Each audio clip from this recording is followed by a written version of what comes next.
Hey everybody, this is going to be a really quick video just showing you how to get prepared to mix up resin for any project. I always use 1-to-1 ratio resins. I don't do the 2-to-1 or anything like that. I typically use medium viscosity, which is kind of a medium thickness.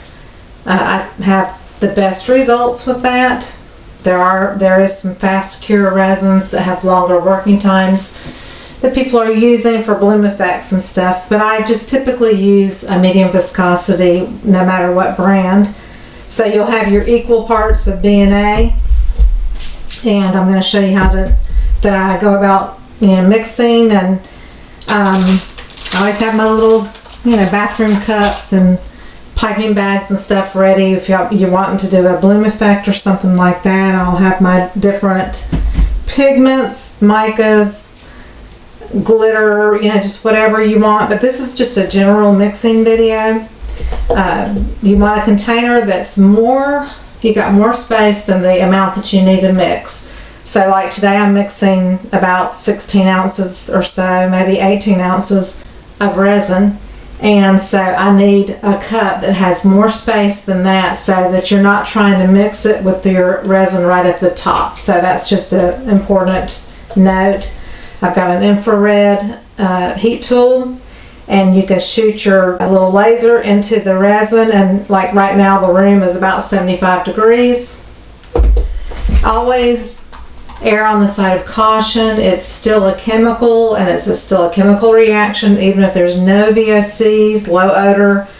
I have a 3M rating of P100, and it's made for gases and odors, and it's like a half mask. It goes over your nose and mouth, and then I wear goggles, or you can wear glasses to protect your eyes.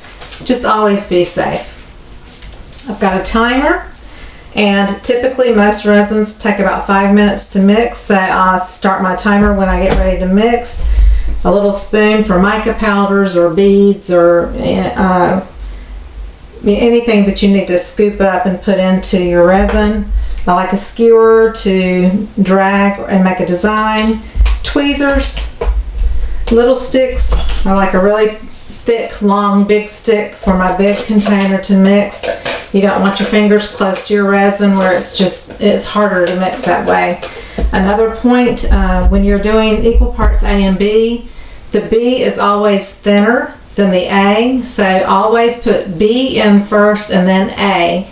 So B and then A, or A into B, and it will mix easier for you, and you'll have less chances of it not mixing thoroughly. That's just a big tip, that if you put your thicker resin in, the A part, if you put it in first, it's harder to mix it, and you have not as good results with it, being a really perfectly mixed resin. You don't have to mix fast. You can just do it slow and steady. I'll show that in a minute. You want a heat torch, usually on a low fire, for bubbles, things like that. Do not ever torch alcohol inks or alcohol right when you've laid it into your resin. If it's laid on the surface, give it a little time to dissipate, because if you hit your fire to that alcohol ink or alcohol, you can spritz alcohol anytime you want to during your whole process. But if you put your fire to that, your fire could make a flame. Also, when you're doing like a deep mix like this, it will warm in a deeper container a little bit faster than if it was like a larger shallow container. So I like to go deeper because I'm usually wanting it to heat to kind of like a certain temperature. And if you're wanting to do special effects like a bloom or something, then you want to wait till it gets to at least 90 degrees or so. I'm in America, so I don't do Celsius, I do Fahrenheit. Always have tape around for anything in your molds before you get started. I have a heat gun, which is 1800 watts. This is a low temp heat tool, and they're usually around 300 watts. They do blow out air, so you have to be careful. when you're blowing your resin for bubbles and stuff, because if you have a design, it could mess up your design. So then you would only use your torch on low to get any bubbles, or spritz it with alcohol. So the first thing I do, and then I'll just show you how I mix, and this will just be a little basics video on how you mix any resin. I like plastic containers that are flexible, and then when I'm finished pouring my resin out and I'm done with it, I turn it over on my silicone mat and let it kind of drain down, and it just really, you just squeeze it and it kind of pops out when you squeeze it.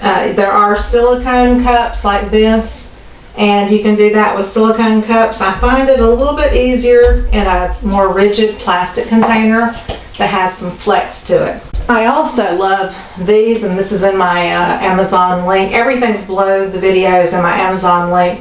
This is a 32-ounce plastic, like a kitchen mixing container, and it's fabulous for squeezing and getting that cured resin out, and then using it over and over and over again. You can also, as soon as you're finished with your resin and your project, you can go in and just take alcohol and baby wipes. Those are your best friend.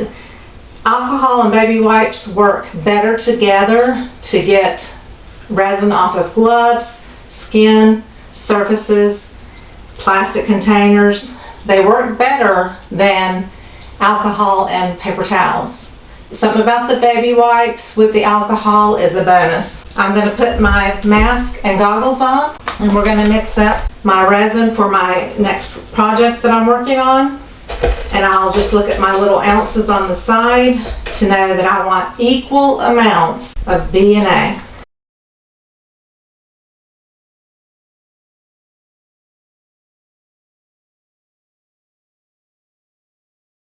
I'm going to start the timer 5 minutes.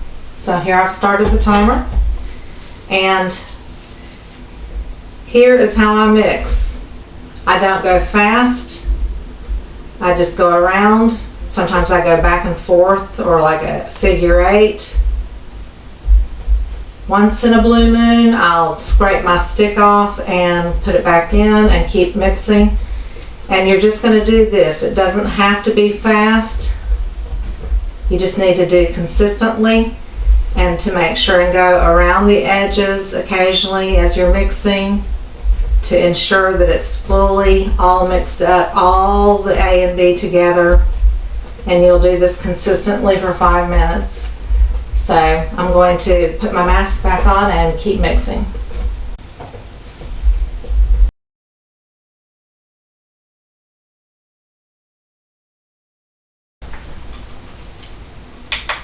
Okay, so it's been 5 minutes.